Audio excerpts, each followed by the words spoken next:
Good morning, everyone. Hey there, how's it going? I'll do my usual intro. Hey there, how's it going? My name is David. Welcome back to Kai City RC on my first proper video of 2025. You'll have to forgive me. I've been busy with work, other projects. I move not to a new house, but move within the house. Other bits and pieces. We're currently having renovations doing so. Every time I try to do a video, I've got the noise of construction and things going on, so it's kind of ruining the audio. So anyway, enough of that. So today we're going to be talking about the dogs. No, not those dogs. These dogs. Yeah, a video on the Yokomo Dog Fighter, the Super Dog Fighter. So if you are thinking about picking one up and you're not sure which one to go for, I'm going to do my best in this video to kind of give you the lowdown on the three current re-releases from Yokomo: the Dog Fighter, the Super Dog Fighter, and the Super Dog Fighter Works 91. Tell you what I like about them, what I don't like, things to look out for, and hopefully some people might find this video useful. So if that interests you, stick around, stay tuned, and we'll talk about the dogs.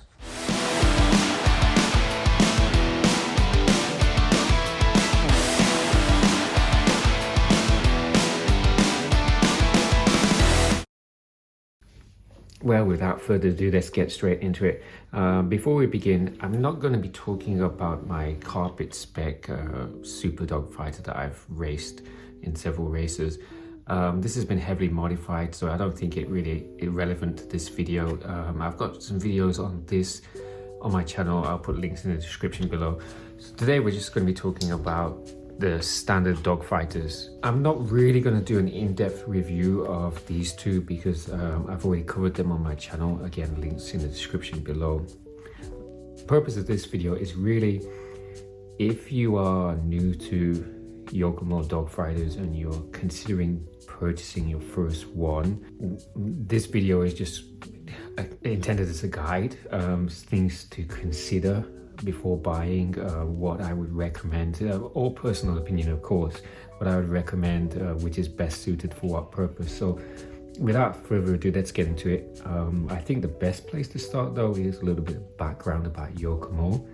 Yokomo was founded by Tomoaki Yokobori, and I believe it started, I want to say mid-60s, but it was probably close to later 1960s. Initially, it was just a plastic model mail order company based in Tokyo. And then starting around the early 70s, they started to import and sell team-associated RC1s. And that's where the relationship between Yokomo, it wasn't called Yokomo at the time, but Yokomo and Team Associated began. And that relationship continues to this very day. Later on in the 70s, I believe they started to make in-house custom parts and option parts for RCs. And then towards the end of the 70s, they started to produce their own kits, on-road race cars. It wasn't until the 80s that they actually branched out into off-road buggies, and that brings us to the three that we've got on the bench. So from left to right, we have the first Yokomo Dog Fighter, the to give it its full name, YZ-834b Dog Fighter. Came out in 1983. In the middle, we have the 1987 YZ-870c 870c Super Dog Fighter. And then over to the right, we have the YZ-870c Super Dog Fighter Works 91, that obviously came out in 1991. In terms of re-release order, this was the first to be re-released in December of 2023. And this came out last summer, so August, September time of 24. This is the most recent re-release in Japan, December of 2024. Let's start with the Dog Fighter first. So if you are considering buying your first Yokomo and you are more into the nostalgia and you're more drawn to quirky, unusual designs, for example, if you're a fan of Tamiya SRB chassis or the XR311 or Kyosho's Gallop Progress, those kind of things, cars that are markedly different to modern day RC buggies, then this is my recommendation. Performance-wise, it's the least capable of the three, but it more than makes up for it in character. One big drawback I will say is that Yokomo opted when they re-released it to re-release it just as it was available back in the day, and that meant it came pre-assembled. Yeah, unfortunately you don't get to build this. When you open the box, most of the chassis is done. You need to glue the tires, paint the body, install the electronics, but unfortunately you don't get to build it, which is a bit of a shame. For a couple of reasons. One, obviously, it takes away the enjoyment of building the kit, but more importantly, the MSRP for all three of these machines is as near as makes no difference, exactly the same. But strictly from a value for money point of view, this is by far the worst. Has very little metal parts, almost all plastic. You're paying mostly for the fact that it comes pre-assembled. But it does have its quirks and charms. So first up is the styling. It's very different to anything you'd see from modern day buggies. You've got this very wide, imposing body. It always reminds me of a bulldog when it's out on the track. Very aeronautical, airplane inspired body show. Very similar to kind of like airplane cockpit. Let's pull the body off and have a look underneath. Now, like I said, I do have a couple of videos on this, so if you want to know more detail, links in the description below. So the first thing that you'll notice when you have a look at the 834b is it's got a very unusual chassis design. It's basically just one big sheet of plastic. Now, back in the day, the very early 834bs, I believe, had an aluminium chassis. Later on, it moved to FRP. Again, I never raced these back in the day, so my knowledge of the older ones, the differences between the re-release and the original ones, I'm not that up on. But yeah, you've got this large one-piece plastic chassis onto which everything is mounted. A couple of other things that stand out: the gearbox is essentially just one big rectangular block. You've got a mid-motor mounted setup, which, when you think about it, this is pretty unusual, given that this, along with Hirobo and Kyosho, all kind of laid claim to being like the first mass-produced competition-grade four-wheel drive buggies. I mean, I'm sure there was four-wheel drive buggies before this came out, but not sold or in the numbers that this was. So given the age of its design, I mean 1983, when you think about what Tamiya had on offer, what Kyosho had on offer, what most other manufacturers had on offer, this is kind of, in some ways, some regards, way ahead of its time. And it's also kind of a bit of a mismatch. You've got trailing arm suspension at the rear, double wishbones at the front. But going back to the transmission, centrally mounted motor, no slipper clutch, and then drive goes to the rear diff via a series of gears, plastic gears. Incidentally, they're all 32-pitch gears. You've got a rear gear differential. It is filled with grease from the factory, but if memory serves, it does have a gasket, so you could, if you wanted, put oil in there. Then drive to the front is done by a sprocket, a chain that goes above and below the battery tray to another sprocket at the front of the buggy. There's no diff here. You've got two drive shafts going out to each wheel hub, and then each wheel hub includes a one-way bearing, so that works as basically a differential. Surprisingly, it drives really well. First thing you do notice when you build it up is there's a lot of this going on with the front suspension. There's no stabilizer sway bar between the two. And then at the rear, you've got yet another monoshock with a cantilever system. To look at it, you think, oh, this is going to be an absolute terrible performer. But surprisingly, it drives well. If it's on the right surface, loose dirt, kind of park running and those kind of things, not modern day dirt tracks, but old style dirt tracks, this drives remarkably well. It's actually quite surprising how well it does. It doesn't do too well on carpet tracks, obviously. And of course, the transmission being what it is, I guess it, as you're driving it, depending on what you're doing with the throttle and what the tires are doing, you could be in anything between two-wheel drive, four-wheel drive, and possibly even three-wheel drive, given that it's got one-way bearings at the front. I'd say my biggest criticism is the suspension, particularly at the rear. It sags down a lot at the rear, even with quite a bit of preload on it. It tends to sag down, but it drives reasonably well. Certainly, you're not going to pick this one if you plan to race it. Well, I say if you plan to race it, depending on the regulations of the vintage class racing in your neck of the woods, this could be an option. It wouldn't do well against more modern machines. But yeah, if you are looking for something that's kind of unusual and different to what is currently available, then perhaps the Dog Fighter is the buggy for you. Like I said though, it is expensive for what it is. It's almost entirely plastic. There isn't much available in terms of third-party aftermarket hop-ups and options. Yokomo doesn't.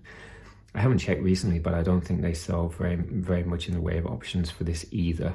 But it does have that kind of old school charm. So if you're a fan of things like the SRBs, the Frogs, XR311, those kind of machines, then this could be the machine for you. It's not going to win races and it's not got blazing performance, but it more than makes for it with nostalgic charm. So that's the 834b, 1983. Moving on, we have the Yokomo 870c Super Dog Fighter.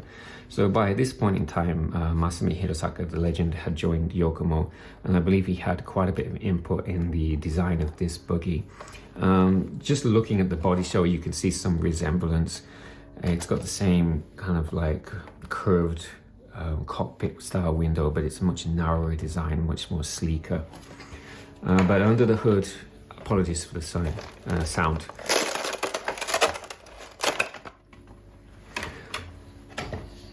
Under the hood, it's totally different. 870c Super Dog Fighter, out of the three cars, is probably my favorite. There are a few reasons for that. Firstly, it's iconic. I mean, that word gets thrown around quite a bit, but it really is truly an iconic car. There's a lot of nostalgia, a lot of history with this car. But more than that, if you come like I did from a background of predominantly Tamiya and Kyosho builds, the first time you build up one of these, and this is a full kit, you build it up completely, unlike the Dog Fighter, which comes semi-assembled. The first time you build one of these, I think the thing that you're going to notice the most is the quality of the parts and the lack of the parts. And what I mean by that is, this car is, I think I called it what? Elegantly simple, or simplistic elegance, my video review of this. Nothing is more complicated than it needs to be. Everything is kept as simple as possible. There's nothing on this car that you don't need. I'm not knocking Tamiya or Kyosho, but they do tend to make things more complicated than they otherwise really do need to be. Of course, you could argue that makes the build all the more interesting, but from a racing point of view, why have a component that is made up of three subcomponents when a single one can accomplish the same goal? So as you're building this up, you notice everything is simple, straightforward, and just does the job it needs to do. And that means racing this car. If you plan to buy one of these to race, this I think has the best balance in terms of nostalgia, old school design, retro looking, but also performance. Undoubtedly, the newer Works 91 is a better performer out of the box on the track, but it also looks a lot more modern than the Super Dog Fighter and the older Dog Fighter. So what can I tell you about this car? I absolutely love it. The build is great, but driving it just drives really well. out on the dirt. It's not really suited to carpet, and again, I've covered that in a previous video. Once again, links in the description. It's not really suited to carpet, and if you do plan to race on indoor carpet track and you don't want to spend a lot of money on modifications and upgrades, do yourself a favor, just get the Works 91 and go from there. But one of the things that struck me when I first drove this was just how quiet it is. It's unbelievably quiet. I mean, you expect belt-driven cars to be quieter than shaft-driven, but this is just next level quiet. I think it's probably due to the fact that there is only one point in a transmission where you've got gear and gear meshing, pinion and spur in this case. The rest of it is belts and pulleys. You know, for example, the Optima Mid or Turbo Optima, or just off the top of my head, although they are belt driven, the gearbox has several idler gears, drive gears in, and they just add to the overall noise. This is just whisper quiet from the factory. It's really easy to work on as well. So if you are planning to race, this is far easier to work on. For example, if you want to get to the diff, you've got 4 small screws to pull off this diff cover. You can, it's a bit tricky and a bit fiddly, you can wiggle the diff out and get it out just by doing these 4 screws. It's a lot easier if you basically remove this lock nut, and then it's a lot easier to get the diff out. And likewise with the rear diff, you don't need to remove the shock towers, the cover will slide out. And in fact, you can actually see the diffs front and rear. It makes it easy to tell if they're leaking, which incidentally, on both of the Dog Fighters, they tend to do that. The gasket is not very good, and if you use thinner oil, you do tend to have leaks, so extra care is needed when you're putting together the diffs. But it's a solid performer, it drives really well. Just not that great on carpet, and the main drawback is the suspension. There isn't a lot of stroke in the stock kit dampers. The front dampers are very short, and it just doesn't really do big jumps very well. This one, I should point out that this is a parts bin special. I have a 870c Super Dog Fighter racer that has gone through many iterations and evolved over the last year. This is basically old parts, used parts, spare parts, and I've just essentially, I put it together for the purposes of this video because I didn't think it would be very useful to do a comparison video with one of the cars being very, very modified compared to what it is as a stock machine. So hence the chassis on this is not the original FRP chassis. This is Yokomo's carbon version. The dimensions are the same. It's an exact duplicate. It's just the material is different. Likewise, this I can't for the life of me find the original FRP servo mount, so it's got a carbon one on.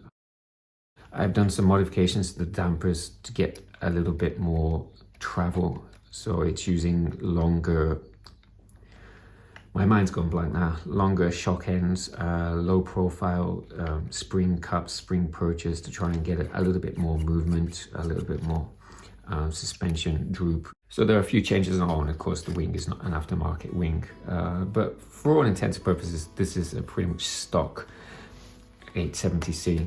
If you are planning on racing though, and particularly if you're planning on running indoor carpet, then unless you're going to spend some money doing modifications to this, my recommendation would be to go with the Works 91. It's just, out of the box, it's just a lot better. So let's have a look at the Works 91 and see the differences. So the Super Dog Fighter Works 91, this is a fresh build. I haven't even taken it for a shakedown run yet. The biggest changes between the standard 870c Super Dog Fighter and the Works 91 are to do with the suspension. So you've got revised suspension geometry, longer suspension arms, front and rear. The whole front end, the knuckles, the uprights are all made out of plastic now, whereas before they were made out of cast aluminium. Revised shock towers, and perhaps the biggest change is the shocks themselves. So the shocks are actually identical. They're both emulsion aeration dampers. The biggest change though is the front shocks on the Works 91 are the exact same shocks as the rear on the standard Super Dog Fighter, so they're exactly the same. So you've got the rear shocks on this become the front shocks on this, and the rears on this are even longer. You just get a lot more suspension travel. Another change is you've got slightly wider track tread front and rear. The chassis itself is different shape. It's still made of FRP and it's a flat piece. Back in the day, obviously, you'd have the sub-C NiCad batteries, and it's just changing the position of them. But for modern electronics and short LiPo batteries, the chassis itself, it's just basically a different shape. And then perhaps one of the biggest upgrades, I guess, would be the fact that the Works 91 comes with a upper chassis brace. So the standard Super Dog Fighter does not have any kind of upper chassis brace, and it's fine for the dirt, but if you go out and you take it on indoor carpet track, what tends to happen is in jumps and banks and stuff like that, the chassis will flex. You can probably just about see it on the camera there, and it can cause the belt to skip. I personally never noticed it to be a problem unless I was jumping and hitting the brakes on landing, which is something you're not supposed to do. But I tell a lie, a couple of times when I'd hit the ramp really hard or the bank, I noticed you get a little bit of chirping sound, which is probably the belt skipping. Many third-party manufacturers offer upper braces, and Yokomo themselves do offer an upper brace. Depending on the manufacturer, you may still be able to use the original belt tensioner, or in the case of Yokomo's upper chassis brace, you actually remove this and have no belt tensioner whatsoever. So yeah, if you are planning to race it, particularly indoors on carpet, then the Works 91 is a better starting point. But much like the regular Super Dog Fighter, there are a few things that you might want to address.